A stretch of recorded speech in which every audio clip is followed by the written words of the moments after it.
السلام علیکم ورحمۃ اللہ وبرکاتہ۔ محترم عزیزوں اور دوستو، پیارے نبی صلی اللہ تعالی علیہ وسلم کی پیاری باتوں کے ایک نئے ویڈیو کے ساتھ میں آپ کی خدمت میں حاضر ہوا ہوں۔ امید کرتا ہوں کہ آپ سبھی لوگ بخیر و عافیت ہوں گے۔ اللہ رب العزت سب کے ساتھ خیر و عافیت کا معاملہ فرمائے، سب کو اپنے حفظ و امان میں رکھیں۔ چلو آج کے حدیث اور اس کی تشریح کو ہم شروع کرتے ہیں۔ بسم اللہ الرحمن الرحیم۔ عن ابی ہریرہ رضی اللہ تعالی عنہ قال قال رسول اللہ صلی اللہ علیہ وسلم المسلم من سلم المسلمون من لسانہ ویدہ والمؤمن من امنہ الناس علی دمائہم واموالہم۔ رواہ الترمذی والنسائی رحمہم اللہ۔ ترمذی اور نسائی شریف کی یہ حدیث ہیں۔ حدیث شریف کا ترجمہ اور مطلب یہ ہے، حضرت ابو ہریرہ رضی اللہ تعالیٰ عنہ سے روایت ہے کہ رسول اللہ صلی اللہ علیہ وسلم نے ارشاد فرمایا، مسلمان وہ ہے جس کی زبان درازیوں اور دست درازیوں سے مسلمان محفوظ رہے، اور مومن وہ ہیں جس کی طرف سے اپنی جانوں اور مالوں کے بارے میں لوگوں کو کوئی خوف اور خطرہ نہ ہو۔ یہ کامل اسلام اور کامل مسلمان کی نشانی بتلائی گئی ہے کہ سچا اور پکا مسلمان وہ ہوتا ہے کہ جس کی زبان سے نہ دوسرے مسلمان کو تکلیف ہوتی ہے، نہ جس کے ہاتھ سے کسی کو تکلیف ہوتی ہے۔ جی ہاں میرے عزیزوں اور دوستو، آج اگر ہم اپنے احوال پر غور کریں تو معلوم ہوگا کبھی ہم اپنی زبان سے کسی کو برا بھلا بول دیتے ہیں، یا کوئی ایسا کلمہ زبان سے نکل جاتا ہے کہ جس کی وجہ سے کسی کا دل دکھ جاتا ہے، جبکہ نبوی تعلیم یہ ہے کہ سچا اور پکا مسلمان وہ ہیں کہ جس کی زبان سے بھی اور جس کے ہاتھ سے بھی کسی کو تکلیف نہیں ہونی چاہیے۔ اس حدیث شریف میں دو اعضاء کا ذکر کیا گیا، ایک زبان اور دوسرے ہاتھ۔ تو اس کا یہ مطلب نہیں ہے کہ زبان اور ہاتھ سے تکلیف نہیں دینا ہے اور دیگر اعضاء سے تکلیف دینا ہے، ہرگز نہیں، بلکہ عموماً چونکہ ایذا رسانی انہی دو اعضاء کے ذریعے سے ہوتی ہے، ایک زبان اور دوسرے ہاتھ۔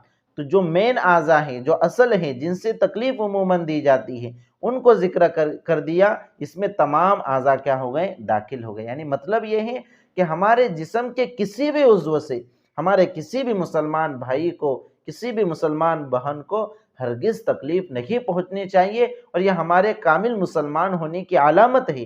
اگر ہمارے ہاتھ سے اور ہماری زبان کی تکلیفوں سے اگر دوسرے لوگ محفوظ نہیں ہیں تو ہم سچے اور پکے مسلمان نہیں ہو سکتے۔ اس حدیث شریف میں یہ ذکر کیا گیا ہے کہ مسلمان وہ ہے کہ جس سے دوسرے مسلمان محفوظ رہے۔ تو اس کا یہ مطلب نہیں ہے کہ مسلمان کو تکلیف نہیں پہنچا سکتے اور غیر مسلم کو تکلیف پہنچاتے، ہرگز نہیں۔ ایک دوسری روایت میں ہے کہ المسلم من سلم المسلمون کی جگہ وہاں پر ہے من سلم الناس، من سلم الناس، یعنی مسلمان وہ ہیں کہ جس کے ہاتھ و زبان کی تکلیف سے دوسرے لوگ، یعنی ناس مطلق وہاں پر ذکر کیا گیا ہے۔ یہ ابن حبان رحمہ اللہ کی روایت میں اسی طرح سے ہے۔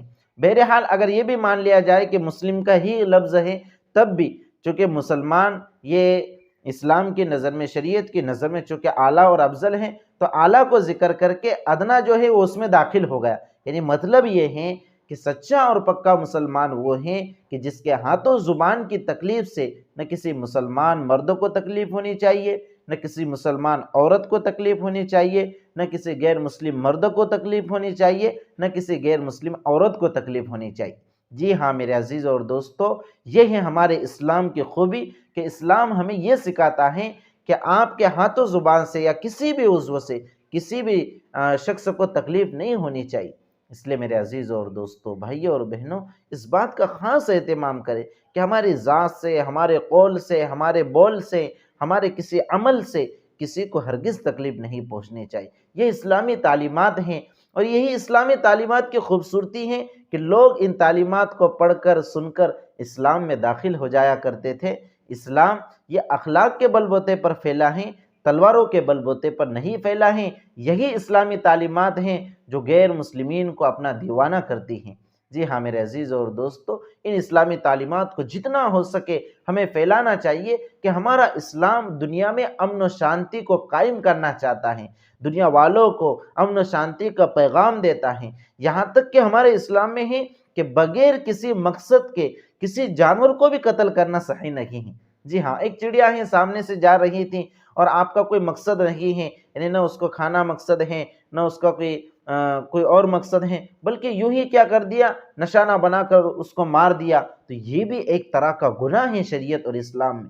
اس لیے میرے عزیزوں اور دوستو، یہ کوشش ہم لوگوں کی ہونی چاہیے کہ ہمارے وجہ سے کسی کو کوئی تکلیف نہیں پہنچنی چاہیے۔ سماج اور معاشرے میں بہت سے ایسے لوگ ہیں جو بھائی گیری کرتے ہیں، ڈان گیری کرتے ہیں، اپنے آپ کو بڑا سمجھتے ہیں۔ ایسے لوگ دنیا کی نظر میں تو بظاہر عزت والے ہو سکتے، اس لیے کہ دنیا میں بھی ایسے لوگوں کی کوئی عزت نہیں کرتا، بلکہ ان کے شر سے بچنے کے لیے، ان کی برائی سے بچنے کے لیے لوگ کیا کرتے ہیں، ان کے سامنے ان کی عزت کرتے ہیں اور ان کے سامنے ان کا اکرام کرتے ہیں، لیکن دل میں جو عزت ہے، لوگوں کے دل میں ایسے لوگوں کی بھی عزت نہیں ہوتی جو بھائی گیری کرتے ہیں اور دوسروں کو تکلیف پہنچاتے ہیں۔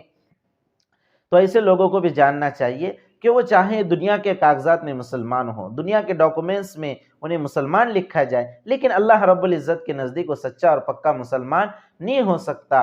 اسے اگر سچا اور پکا مسلمان بننا ہے تو اس کو یہ عمل کرنا پڑے گا کہ اسے اپنے ہاتھ و زبان سے اور اسی طرح دیگر اعضاء سے کسی بھی شخص کو کوئی تکلیف نہ پہنچے، اس بات کا اہتمام کرنا پڑے گا۔ میرے عزیزوں اور دوستوں، بھائیوں اور بہنوں، اب جیسا کہ اس حدیث میں ذکر کیا گیا کہ کسی کو بھی کوئی تکلیف نہیں پہنچنی چاہیے، نہ ہاتھ سے نہ زبان سے، اور اس کی تشریح میں یہ بھی آ گیا کہ کسی اور عضو سے بھی کوئی تکلیف نہیں پہنچنی چاہیے، لیکن اس کا یہ مطلب نہیں ہے کہ مجرمین کو سزا بھی نہ دی جائے۔ جی ہاں، اسی طرح جو فسادی قسم کے لوگ ہیں، سماج اور معاشرے کے اندر فساد پھیلاتے ہیں، ان کو سزا نہ دی جائے، نہیں، بلکہ حکومت کو اختیار ہے کہ وہ جو مجرم قسم کے لوگ ہیں سماج و معاشرے کے اندر ان کو سزا دے، اور اسی طرح جو فساد پھیلاتے ہیں، بد امنی پھیلاتے ہیں اور سماج اور معاشرے کو گندا کرتے ہیں، ایسے لوگوں کو سزا دینے کا اختیار حکومت کو ہے، ورنہ تو پھر دنیا کا نظام درہم برہم ہو کر رہ جائے گا، اور پھر دنیا میں بد امنی اور فسادی پھیل جائیں گا، اس لیے کہ مجرم سمجھ جائیں گے کہ ہمیں کوئی کچھ نہیں کر سکتا، اس لیے اب جو چاہے وہ کرو۔ تو ایسا اس حدیث شریف کا مطلب نہیں ہے، بلکہ یہ عمومی احوال کی بات ہے۔ تو اس حدیث شریف کو اپنے ذہن میں رکھیے اور نبوی تعلیمات کو زیادہ سے زیادہ عام کرنے کی کوشش اور فکر کریں۔ اللہ رب العزت سے دعا ہے کہ اللہ رب العزت ہم سب کو آپ صلی اللہ علیہ وسلم کی باتوں پر عمل کرنے کی توفیق مرحمت فرمائے، اور ہمارے ہاتھ اور زبان سے دیگر لوگوں کو محفوظ رکھے۔ السلام علیکم ورحمۃ اللہ وبرکاتہ۔